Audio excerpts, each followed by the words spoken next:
Hello everyone. ये unit 2 का first lecture है। इस लेक्चर में हम लोग जानेंगे concept of management and it's definition. Management क्या होता है और इसकी परिभाषा क्या होती है। तो चलिए शुरू करते हैं। आगे बढ़ने से पहले हम लोग को ये जानना जरूरी है कि मैनेजमेंट वर्ड, जो आपका मैनेजमेंट शब्द है, ये शब्द की उत्पत्ति कैसे हुई। तो लैटिन भाषा में एक वर्ड होता है मानुस, जिसका मतलब होता है a driver controlling A team of forces pulling a cart. इसी शब्द से आपका मैनेजमेंट शब्द आया है। तो इसका क्या मतलब हुआ? एक ड्राइवर है जो कि बहुत सारा घोड़ों को क्या कर रहा है, कंट्रोल कर रहा है। और वो घोड़ा क्या काम करता है? एक गाड़ी को खींचने का काम करता है। तो अगर हम लोग यहाँ उदाहरण के तौर पे इस चित्र से समझें, यहाँ देखिए बहुत सारा घोड़ा दिखाया गया है जो एक गाड़ी को, एक रथ को खींच रहा है। और यहाँ ड्राइवर कौन है जिस सब चीज को मैनेज कर रहे हैं? भगवान श्री कृष्ण। तो भगवान श्री कृष्ण आपके क्या हो जाएंगे? मैनेजमेंट हो जाएंगे। तो आप अगर इसको एक्चुअल लाइफ में किसी ऑर्गेनाइजेशन के परिप्रेक्ष्य में बात करते हैं, तो यहाँ बहुत सारा घोड़ा आपका क्या हो जाएगा? मैन पावर हो जाएगा। और आपका ड्राइवर क्या हो जाएगा? आपका मैनेजमेंट हो जाएगा, जो आप सभी को क्या कर रहा है? सारे मैन पावर को, सारे वर्कर को क्या करता है? कंट्रोल करता है। उसी चीज को यहाँ लिखा गया है। It is an art of, क्या है? यह एक कला है, एक तरीका है। ऑर्गेनाइजिंग ह्यूमन रिसोर्सेस, आपके पास जो ह्यूमन रिसोर्सेस है, ह्यूमन रिसोर्सेस का मतलब क्या होता है? आपके वर्कर हो गए, जितने भी ऑफिसर्स हो गए, मतलब जितने भी आदमी आपके ऑर्गेनाइजेशन में काम करते हैं, वो सारे के सारे ह्यूमन रिसोर्सेस कहलाएंगे, मैन पावर कहलाएंगे। For the achieving organisational goal and objective, आप अपने ह्यूमन रिसोर्सेज को इस तरह से मैनेज करते हैं कि आपका जो ऑर्गेनाइजेशनल गोल है, ऑर्गेनाइजेशनल ऑब्जेक्टिव है, आप उसको इफिशिएंट और इफेक्टिव तरीके से अचीव कर लें। इसी चीज को लिखा गया है, in efficient and effective way. आगे क्या है? Management is required before any process, during the process and after the process as well. Management की जरूरत कब पड़ती है? किसी भी प्रोसेस को स्टार्ट करने से पहले, किसी भी प्रोसेस के दरमियान, और प्रोसेस कंप्लीट होने के बाद भी आपको मैनेजमेंट की जरूरत पड़ती है। आगे आपका दिया हुआ है ड्यूटीज ऑफ मैनेजमेंट। आपके मैनेजमेंट के कौन कौन से कर्तव्य हैं? आज पहला क्या है? टू प्लान बिजनेस डेवलपमेंट, आपका बिजनेस कैसे डेवलप करेगा इसकी प्लानिंग करना। आगे क्या है? To focus on organisational growth, आपका ऑर्गेनाइजेशन किस तरह आगे बढ़ेगा, विकास करेगा, विकसित होगा, इस सारी चीज के ऊपर फोकस करना। टू कीप स्टेबिलिटी, स्थिरता बनाए रखना आपके ऑर्गेनाइजेशन में, स्टेबिलिटी प्रदान करना। To maintain relationship in organisation, आपके ऑर्गेनाइजेशन के अंदर एक अच्छा संबंध कायम करना। टू मोटिवेट स्टाफ, आपके जो भी वर्कर इनको क्या करना? मोटिवेट करना। To improve productivity of work, आपके जो कार्य की प्रोडक्टिविटी है उसको बढ़ाने का काम करना। To restrict corruption and bad practices, आपके ऑर्गेनाइजेशन के अंदर जो करप्शन होते हैं उनको कम करना और रोकना। ये सारे आपके मैनेजमेंट के ड्यूटीज होते हैं। It work as a catalyst, catalyst का मतलब क्या होता है? उत्प्रेरक। आप लोग केमिस्ट्री में एक वर्ड पढ़ते होंगे कैटलिस्ट। कैटलिस्ट क्या करता है? आपको जो रिएक्शन का जो गति होता है उसको बढ़ा देता है। इसी चीज को लिखा गया है। मैनेजमेंट क्या है? आपका एक कैटलिस्ट की तरह काम करता है। To produce goods using labour, material and capital resources in a systematic manner. अगर आप लोग मैनेजमेंट को सही तरीके से यूज करते हैं तो आपका जो प्रोडक्शन है वो बढ़ जाएगा, आपका जो लेबर है वो सही तरीके से काम करेगा, मटेरियल का यूटिलाइजेशन है वो बिल्कुल सही तरीके से होगा। तो आपका मैनेजमेंट क्या है? एक कैटलिस्ट की तरह काम करता है। आगे क्या है? What happen if there is no management, अगर आपके यहाँ मैनेजमेंट नहीं है, आपके ऑर्गेनाइजेशन में, आपके फैक्ट्री में जिसमें आप काम करते हैं, अगर वहाँ सही मैनेजमेंट नहीं है, उसका क्या क्या घाटा हो सकता है आपको? ओवरलैपिंग ऑफ ड्यूटीज, एक ही आदमी को बहुत सारा काम मिल जाएगा। कोई ऐसा होगा जिसको बहुत सारा काम मिल गया, कोई ऐसा होगा जिसको कोई काम ही नहीं मिल रहा है। ओवरलैपिंग ऑफ ड्यूटीज हो सकता है। आगे क्या है? अंडर यूटिलाइजेशन ऑफ रिसोर्सेस, मान के चलिए कोई आपका मशीन था, वो 10,000 पार्ट्स को, 10,000 प्रोडक्ट बना सकता है, लेकिन आपका मैनेजमेंट सही नहीं है, आप उससे मात्र 5,000 ही प्रोडक्ट बना रहे हैं। इसका मतलब क्या है? उस मशीन का, उस रिसोर्सेज का अंडर यूटिलाइजेशन हो सकता है।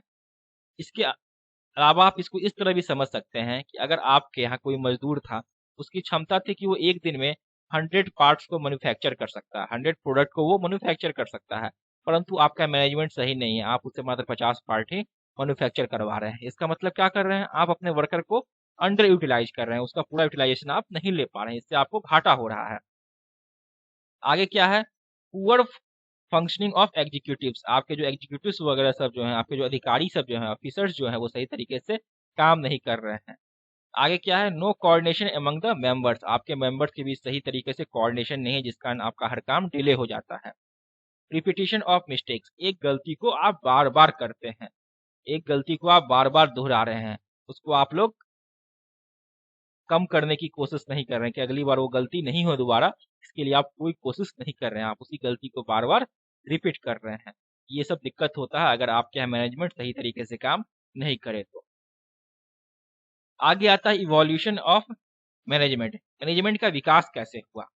Progress, development and changes in the concept of management with change in time are termed as evolution of management.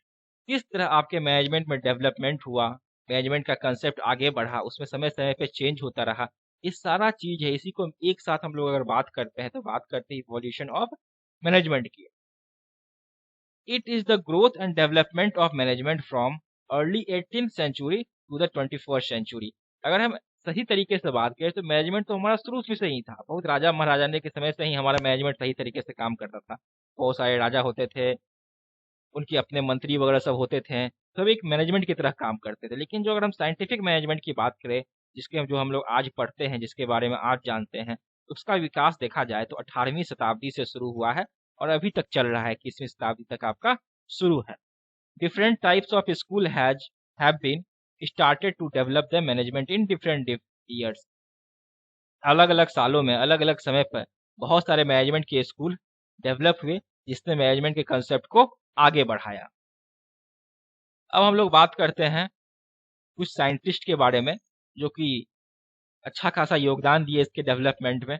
आप लोग को इन सारे नामों को याद रखना है क्योंकि ये आपके एग्जाम में ऑब्जेक्टिव के रूप में आते हैं। जैसे देखिए एडम स्मिथ, ये एडम स्मिथ कौन थे आपके, इनको हम लोग फादर ऑफ इकोनॉमिक्स माने जाते हैं, इन्हीं को हम लोग फादर ऑफ कैपिटलिज्म भी कहते हैं। ये चीज आपको याद रखना है, ऑब्जेक्टिव में आ सकता है। F.W. टेलर, ये कौन थे, इनको हम लोग फादर ऑफ साइंटिफिक मैनेजमेंट कहते हैं, ये बहुत ही इंपॉर्टेंट है, इस चीज को आप लोग अच्छे से एकदम याद कर लीजिए F.W. टेलर के बारे में। फ्रैंक एंड लिलियन गिलबर्ट, ये दोनों पति पत्नी थे, ये क्या दिया, इन्होंने दिया concept of time study and motion study, आप लोग को इसको याद रखना है। मैक्स वेबर, इन्होंने क्या दिया, कंसेप्ट ऑफ ब्यूरोक्रेसी दिया। आगे क्या है, हेनरी हेनरी फेयोल, इन्होंने क्या काम दिया, 14th principle of management theory, ये किन्होंने दिया, याद पूछा जाएगा ऑब्जेक्टिव में, 14th principles of management theory किसने दिया, तो आपका आंसर क्या होगा, हेनरी फेयोल। मैरी पार्कर, इन्होंने क्या दिया, बिहेवियरल मैनेजमेंट थ्योरी, इसके बारे में इन्होंने कंसेप्ट दिया। मैकग्रीगर, इन्होंने क्या दिया, theory X and theory Y दिया, ये मोटिवेशन का थ्योरी है। मास्लो, इन्होंने क्या दिया, नीड हायरार्की थ्योरी दिया। आगे कौन है आपका, हर्जबर्ग, इन्होंने क्या दिया, मोटिवेशन थ्योरी ऑफ हाइजीन दिया। इस सारे चीजों को आप लोग जो 8-9 दिया गया है इसको याद रखना है, ये आपके ऑब्जेक्टिव में डायरेक्ट पूछा जा सकता है। देखिए जो पिछले साल का एक एग्जाम हुआ था 2019 में, जो आपका 6 सेमेस्टर का एग्जाम हुआ था, इसमें देखिए इसी 9 में से 3 ऑब्जेक्टिव क्वेश्चन आपके सॉल्व हो जाएंगे। देखिए पहला ऑब्जेक्टिव क्वेश्चन जो 6 नंबर में पूछा था क्या था, concept of scientific management is given by, scientific management का कंसेप्ट किसने दिया था, यहाँ खोजिए साइंटिफिक मैनेजमेंट का है, यहाँ है, किसने दिया था, F.W. टेलर। इसका सही आंसर क्या हो जाएगा, बी, F.W. टेलर। अगला क्वेश्चन क्या है, 14th principle of management are given by, देखिए 7 नंबर क्वेश्चन पूछा है, 14 principle of management are given by, खोजिए यहाँ पे कौन दिया था, 14 प्रिंसिपल ऑफ मैनेजमेंट थ्योरी कौन दिया था, हेनरी फेयोल। इसे मारिए, डी में आंसर हेनरी फेयोल, आपका आंसर कौन हो जाएगा, डी। आगे क्या है, who gave the motivation theory of hygiene, खोजिए इसमें कहा है मोटिवेशन थ्योरी ऑफ हाइजीन, यहाँ पे 9 नंबर का, किसने दिया, आपका यहाँ पे हर्जबर्ग ने दिया। खोजिए इसमें है, बी नंबर का है। तो आपका सही आंसर क्या हो जाएगा? बी। तो आपने देखा बस इसी 9 में से आपने 3 ऑब्जेक्टिव क्वेश्चन को सॉल्व कर दिया। आप लोग उसको याद रखिए क्योंकि हर साल इसमें से क्वेश्चन आने की उम्मीद बहुत ज़्यादा होती है। ये बहुत ही आपके लिए इम्पोर्टेंट है। अब होता है डिफिनेशन। मैनेजमेंट का बहुत सारे लोगों ने डिफिनेशन अलग अलग डिफिनेशन दिया है, तो कुछ इंपॉर्टेंट है जिसको हम लोग देखेंगे। इसके अलावा भी बहुत सारे डिफिनेशन हो सकते हैं। जैसे देखिए, अकॉर्डिंग टू टुंचे, अगर आपको ये पूछा जाएगा एग्जाम में तो आपको जैसा यहाँ दिख रहा है एज इट इज आपको लिखना है। उसमें कुछ अपने तरफ से दिमाग नहीं लगाना है, छेड़छाड़ नहीं करना है। या आपको एक डिफिनेशन दिया जाएगा और पूछा जाएगा कि ये डिफिनेशन किसने दिया, तो आपको उसका जो दिया है उसका नाम उसमें से खोज के टिक करना है। तो कुंट्स ने क्या कहा? Management is the art of getting things done through other and with formally organised group. Management क्या है का कहने का मतलब ये है कि मैनेजमेंट का मतलब होता है कि दूसरे से काम करवाना एक सही तरीके से। यही आपका मैनेजमेंट कहलाता है। एफ.डब्ल्यू. टेलर, इन्होंने क्या कहा कि management is the art of knowing what you want to do and then seeing that they do it in the best and the cheapest way. Management क्या है? सबसे पहले आप ये जानिए कि आपको क्या करना है। What you want to do, आप क्या करना चाहते हैं, और फिर देखिए कि कौन इसको सही तरीके से और सबसे कम समय में सबसे चीपेस्ट तरीके से कर देगा। ठीक है, यही चीज आपका मैनेजमेंट कहलाता है। According to Henri Fayol, to forecast and plan, to organise, to command, to coordinate and to control is called management. According to Peter Drucker, management is a multi-purpose organ that manage a business and manages manager and manages worker and work। Management क्या है? एक multipurpose organ है। Organ का मतलब क्या होता है? अंग, शरीर का कोई अंग होता है उसी को हम लोग ऑर्गन कहते हैं। डेट मैनेज, क्या करता है? मैनेज करता है किसको? बिजनेस को, मैनेजर को, वर्कर को और आपके काम को, आपके वर्क को। According to Mary Parker, it is getting things done by other. Management का मतलब क्या होता है? दूसरे से काम करवाना। यहाँ देखिए कंसेप्ट ऑफ मैनेजमेंट के बारे में आपको बताया गया है। It is how the mind control the human body and its function. जिस तरह आपका दिमाग आपके शरीर को कंट्रोल करता है, उसी तरह मैनेजमेंट क्या करता है? किसी भी ऑर्गेनाइजेशन को कंट्रोल करता है। Management control the various activities in the organisation. Management is the art of getting work done from other. Management क्या है? एक तरीका है, एक आर्ट है जिससे कि आप दूसरे से काम करवा लेते हैं सही तरीके से। इट इज अ प्रोसेस, यह क्या है? एक प्रोसेस है इन विच 5M इन ऑर्गेनाइजेशन। आप लोग याद रखिएगा 5M क्या होता है किसी ऑर्गेनाइजेशन के अंदर। Man, method, machine, materials, money. 5 हो गया ना, 1 2 3 4 और 5। इस पांचों को आप सही तरीके से यूज करते हैं और अपने कार्य को सही तरीके से कंप्लीट करते हैं। यही चीज आपका मैनेजमेंट कहलाता है। देखिए आपके पास जैसे रिसोर्सेस हैं, ये सभी चीज क्या है आपके पास? 5M जो है, मैन, मटेरियल, मशीन, मनी और मेथड, ये क्या है? एक रिसोर्सेस के रूप में है। इसको आप क्या करते हैं? सही तरीके से प्लानिंग करते हैं, सही तरीके से डायरेक्शन देते हैं, सही तरीके से ऑर्गेनाइज करते हैं और कंट्रोल करते हैं। इससे आपका क्या होता है? रिसोर्सेस पे आप लोग इतना चीज किए तो इससे आपको क्या फायदा मिला? आपका जो प्रोडक्ट था वो सही तरीके से प्रोड्यूस हुआ। आप लोग डिफरेंट तरीके का सर्विस प्रोवाइड कर सके। आप लोग अपने प्रॉफिट को, अपने फायदे को अधिक से अधिक बढ़ा सके। आपकी जो सोशल रिस्पॉन्सिबिलिटी होती है उसको आप पूरा कर सके। ये किसकी मदद से हुआ? ये सारा का सारा चीज आपके मैनेजमेंट की मदद से हुआ। तो इस वीडियो लेक्चर में बस इतना ही। नेक्स्ट लेक्चर में हम लोग आगे का टॉपिक देखेंगे। धन्यवाद।